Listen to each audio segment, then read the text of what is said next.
Salut tout le monde, je vous retrouve enfin pour une vidéo lecture sur ma chaîne. Vous avez eu beaucoup d'unboxing au mois de décembre, j'avais envie enfin de vous parler des livres que j'ai lus.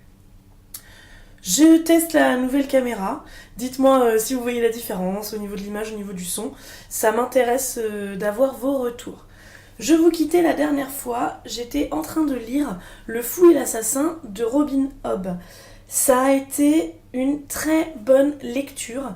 J'ai adoré retrouver la plume de Robin Hobb et les personnages de l'Assassin Royal. Si vous avez lu toute la saga de l'Assassin Royal, vous savez que pendant toute la saga, on attend un peu qu'une chose, c'est que Fitz puisse enfin être heureux, qu'il puisse enfin se poser, avoir une vie un peu tranquille.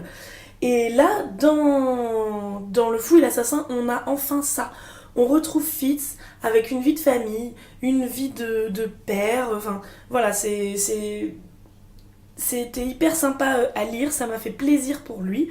Bien évidemment, il va y avoir des rebondissements, de l'aventure, du mystère, des passages très tristes aussi, parce qu'il y a des personnages qui deviennent malades, qui meurent, des personnages qu'on aime depuis le début. J'ai été très triste à certains moments, mais il y a des nouveaux personnages qui arrivent et qui annoncent un nouveau cycle vraiment très intéressant. Donc si vous avez déjà fini l'Assassin Royal, je vous conseille sans hésiter de lire Le Fou et l'Assassin. Et si vous connaissez pas encore Robin Hobb, je vous conseille tout de suite d'aller acheter, emprunter un de ses livres pour découvrir son univers parce que vraiment ça vaut le coup. Ensuite, je vous avais fait une vidéo vous annonçant que je participais au Christmas Booktubathon. Donc le challenge était de lire 3 livres en 3 jours. Un livre avec du rouge et du vert sur la couverture, j'avais choisi Au pied du sapin. Un recueil de nouvelles sur Noël d'auteurs internationaux et de toute époque. Donc bon, maintenant vous allez me dire, c'est sympa que je vous le présente, mais la période pour le lire est un peu passée, mais tant pis quoi, je vous le présente quand même. J'ai beaucoup aimé, pourtant normalement j'aime pas les nouvelles, mais là j'ai vraiment apprécié les nouvelles.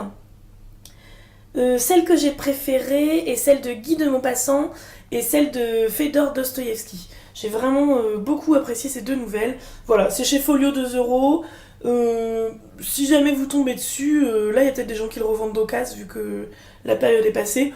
Prenez-le même pour l'année prochaine, voilà, franchement je vous le conseille, c'est sympa. Ensuite, il fallait lire un livre qu'on nous a offert. J'avais choisi Stefan Zweig, Lettre d'une inconnue, suivi de La ruelle au clair de lune chez Le Livre de Poche. J'avais déjà lu Stefan Zweig, j'avais lu Le joueur d'échecs, je vous en avais parlé dans une vidéo. J'avais beaucoup aimé sa plume, et là, encore une fois, j'ai été emportée, bouleversée par son récit. Donc c'est l'histoire d'un auteur, un écrivain très connu, qui reçoit un jour une lettre d'une femme qui l'aime depuis toujours, mais lui il ne la connaît pas. Mais elle, voilà, depuis qu'elle est jeune, elle l'aime, elle ne vit que pour lui. Et vraiment, le récit c'est très beau, c'est poignant, c'est très bien écrit. Si vous avez jamais lu de Stefan Zweig, je vous conseille n'importe lequel de ses livres. Là du coup ça fait 3 nouvelles que je lis et vraiment je vous le conseille. Et pour finir, il fallait lire un livre qu'on avait très envie de lire en 2014 mais qu'on n'avait toujours pas lu. J'avais choisi Les fiancés de l'hiver, le tome 1 La passe miroir de Christelle Dabos chez Gallimard Jeunesse. J'ai beaucoup aimé. Malheureusement, on m'en avait tellement parlé que j'ai forcément été un peu déçue parce que j'en attendais beaucoup. Par exemple, tout le monde dit que ce livre renouvelle un peu le genre de la fantasy, qu'on y trouve des choses qu'on n'a pas l'habitude de lire. Moi, j'avoue, j'ai pas vraiment vu ce qu'il y avait de si nouveau. Mais j'ai beaucoup aimé. Les personnages sont très travaillés, ils sont quand même assez différents des personnages qu'on a l'habitude de voir, c'est vrai. Le monde est superbe. Donc ils vivent sur des... c'est vrai que je fais pas un gros résumé parce que bon, vous en avez entendu parler partout. Mais donc c'est un monde, en fait la Terre a explosé en plusieurs morceaux. Et donc il y a des petits mondes comme ça, voilà, un peu partout dans l'univers. Et donc Ophélie, elle vient d'un monde que j'ai trouvé très steampunk. Tout le livre est assez steampunk, mais le monde d'Ophélie, d'où elle vient, où elle est née, j'ai adoré l'ambiance, la description, etc. Vraiment, c'est super. Et voilà, je l'ai lu, c'est une grosse brique, mais je l'ai lu en une après-midi. Et vraiment, ça se lit tout seul, c'est très bien écrit, c'est prenant. Je suis très pressée de lire le tome 2. J'ai vu hier dans la vidéo de Patatra, apparemment, elle dit que l'auteur est en train de finir le tome 2 et que ça devrait sortir courant 2015. Je suis pressée. Et pour vous dire si j'ai réussi le challenge ou non, eh bien, donc le challenge allait de vendredi matin minuit à dimanche soir minuit. J'ai fini dimanche soir à 2h du matin. J'estime que j'ai quand même pas trop mal réussi. Voilà, je suis quand même assez contente de moi. Ensuite, il y a eu 2 lectures en parallèle. Je vous les présente ensemble parce que une lecture a été un gros coup de cœur et je pense que l'autre, j'ai moins aimé parce que par rapport à l'autre, il pouvait pas supporter la comparaison. Donc c'était La véritable histoire de Noël de Marco Leno chez Michel Lafon et La couleur des sentiments de Catherine Stockett chez Babel, que j'ai lu en lecture commune avec Hélène Titelf. Elle en parle dans sa vidéo bilan lecture.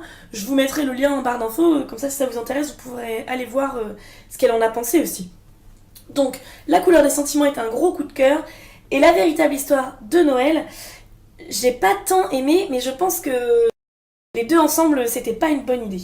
Donc, La véritable histoire de Noël, Marco Leno nous raconte la véritable histoire du Père Noël.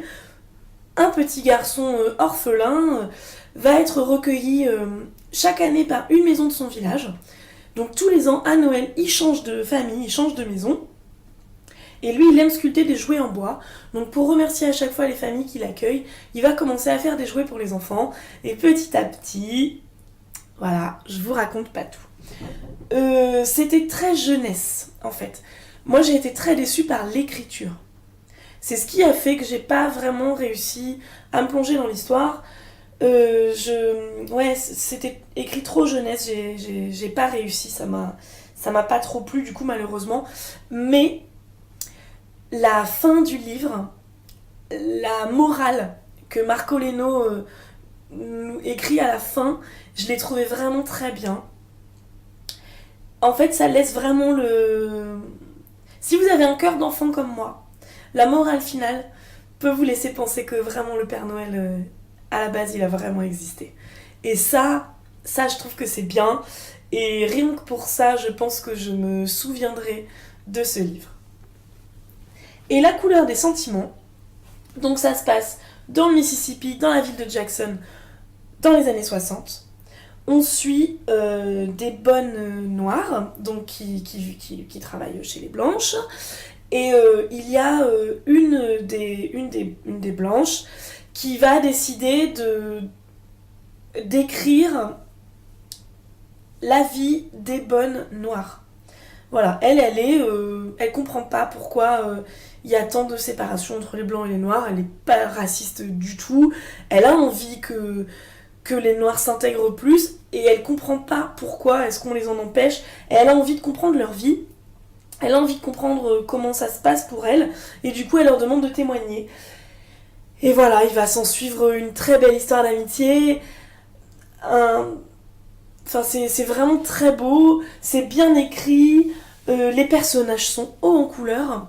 Beaucoup des personnages sont assez caricaturaux, mais je pense que l'auteur a voulu vraiment accentuer les traits de caractère pour que le lecteur qui ne connaît pas du tout la ségrégation aux États-Unis puisse vraiment se rendre compte de comment ça se passait. Donc ça, j'ai aimé. Hélène Titelf m'avait dit, je sais pas si elle le dit dans sa vidéo, qu'elle avait trouvé ça dommage qu'on ne parle pas assez dans le livre des événements, de la politique, etc. De l'époque. Je trouve que le fait que l'auteur n'en parle pas tellement permet de faire de ce livre un intemporel. Parce que le discours de courage, le courage de ces femmes qui témoignent, ce qu'elles essaient de changer, la solidarité qu'il y a en elles, c'est quelque chose qui peut se retrouver n'importe où, n'importe quand, dans n'importe quel pays, à n'importe quelle époque. Et voilà, je trouve que ce livre est intemporel, c'est vraiment magnifique. J'ai pleuré, j'ai ri, j'ai regardé le film d'ailleurs après avoir lu le livre. Le film est bien adapté. J'ai pleuré au même moment dans le film. Mais vraiment, je vous le conseille. J'ai peu de mots en fait. C'est toujours plus facile de parler des livres qu'on n'a pas aimés. Et là, j'ai tellement aimé que je sais pas quoi vous dire à part lisez-le. Alors là, je vais vous présenter mon premier coup de cœur de 2015. Un livre de Charlotte Brontë, Jane Eyre. Donc là, je l'ai chez les classiques de poche, dans le livre de poche. C'est Nelsie qui me l'a offert pendant le swap de l'Avent. Donc vous l'avez déjà vu sur la chaîne. J'ai adoré. Du début à la fin, je comprends pourquoi tout le monde le classe dans les meilleurs classiques de tous les temps. Donc, Jane Eyre est une orpheline qui est recueillie par sa tante, sauf que sa tante est méchante, ça fait un peu Cendrillon quoi. Et elle va aller dans un pensionnat dans lequel il va y avoir une épidémie de je ne sais plus quelle maladie, tout le monde va mourir, c'est horrible. Après ça va commencer à aller un peu mieux, elle va devenir institutrice, il va y avoir une histoire d'amour, voilà. Je vous raconte pas tout parce que je veux pas vous spoiler. Moi je ne connaissais pas l'histoire, donc c'était vraiment une découverte du début à la fin. Et j'ai apprécié ça, de pas savoir ce qui allait se passer. Il y a beaucoup de moments où j'ai frémi, où j'en pouvais plus de savoir mais quoi? Où elle va aller? Comment ça va se passer? J'ai fait quelque chose que je ne fais jamais. Il y a un moment dans le livre, je sais plus où j'en étais, et où je pouvais pas attendre. Il a fallu que j'aille voir plus loin si je voyais le nom d'un des personnages pour savoir si elle le revoyait, parce que je pouvais pas attendre de savoir. Vraiment, j'ai adoré. C'est un roman d'aventure, quoi. Il y a de tout, de la fuite dans les landes, de l'amour, de la folie, du mystère. Vraiment, j'ai adoré. Et surtout, c'est magnifiquement écrit. Souvent, les gens ont peur de lire des classiques parce qu'ils se disent ça va être dur à lire, l'écriture va être vieille, etc. Et non, vraiment non. Charlotte Brontë écrit d'une façon très moderne en fait. Ce livre aurait pu être écrit là, il aurait pu sortir il y a 2 mois et l'auteur aurait placé son récit à l'époque victorienne. Ça m'aurait pas étonné. Vraiment, l'écriture est très moderne, ça se lit tout seul et c'est magnifique. Vraiment, l'histoire m'a tenue en haleine du début à la fin. J'ai adoré. Merci Nelsie de me l'avoir offert. Ensuite, j'ai lu un partenariat avec les éditions Gallimard, la collection Folio, une nouvelle collection chez Folio, la collection Folio entre guillemets. Donc là, c'était les meilleures citations déprimantes pour bien commencer la journée. Je vous en ai parlé déjà dans mon book haul. Là, comme je peux enfin tester la nouvelle caméra, je vais vous montrer voilà, les pages. Ouais, si la mise au point se fait, voilà. Vous verrez un peu mieux. Je sais pas si vous arrivez bien à voir la différence de couleur. Alors, la mise au point, oui. Voilà. Donc, vraiment, je vous le disais dans mon book haul, ce livre est un petit bijou éditorial. Et en plus, il est vraiment intéressant à lire. Alors, effectivement, si vous êtes très triste, le lisez pas, parce que c'est vrai qu'il y a quand même des citations très noires. Il y en a que j'ai quand même trouvé belles, qui m'ont fait réfléchir. Il y en a d'autres que j'ai pas forcément compris. En tout cas, il y a beaucoup d'auteurs, des que je connais, des que je ne connais pas du tout. Il y en a certains, les citations m'ont donné envie d'en savoir plus sur eux. Donc il y en a certains, j'ai mis des livres dans ma wishlist depuis. C'est sympa à offrir, je pense. Ils ont fait d'autres titres et l'édition est tellement belle que je pense qu'à offrir c'est bien aussi, mais avoir dans sa bibliothèque c'est sympa. À picorer ou à lire d'une traite, les deux sont bien. Ah oui, il y a quelque chose que j'ai apprécié dans ce livre, c'est que lorsque l'auteur de la citation est étranger, les auteurs du livre ont noté le nom du traducteur. Et ça, je trouve ça intéressant. Je fais partie des gens qui trouvent que le travail du traducteur est pas assez reconnu. Et ça, j'ai trouvé ça intéressant. Et je sais plus si je vous l'ai déjà dit dans mon book haul, peut-être que je me répète, désolée. Mais donc voilà, une lecture très sympa. Je pense que je vais regarder ce qui sort d'autre dans cette collection, parce que j'ai vraiment apprécié. Hier soir, j'ai lu une BD qu'une collègue m'a prêtée, La Petite Mort de Davy Mourier. Je l'ai vue sur la chaîne de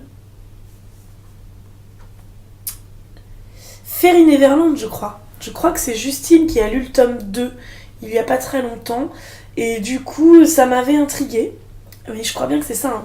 Du coup, ça m'avait intriguée, donc j'ai eu envie de lire et j'ai adoré. Enfin, c'est hyper drôle. Donc là, je vous lis derrière, voilà. La Petite Mort est un enfant presque comme les autres, sauf que plus tard, il devra reprendre le travail de faucheuse de son père. Ce qui tombe mal, c'est qu'en vrai, la Petite Mort veut être fleuriste. Voilà, ça vous annonce déjà la couleur. C'est très drôle. Moi, j'ai été bidonnée toutes les 5 vignettes. C'est pas la première fois qu'un auteur prête des sentiments et une conscience à la mort. Mais là, avec l'humour hyper décalé de Davy Mourier. Par exemple, si vous connaissez pas lui, moi je le connaissais pas. Mais la préface est d'Alexandre Astier. Par exemple. Voilà, ça peut peut-être un peu vous aiguiller sur le genre d'humour qu'il y a là-dedans. Vraiment, si vous le trouvez, lisez-le, c'est top. Je vous montre quelques planches. Alors voilà, là il est avec sa maman. Ah oui, je sais ce que je vais vous montrer. Sa mère, sa mère à un moment, elle est un peu nostalgique et elle regarde l'album photo de lui bébé. Et alors je vais vous montrer si j'arrive à trouver.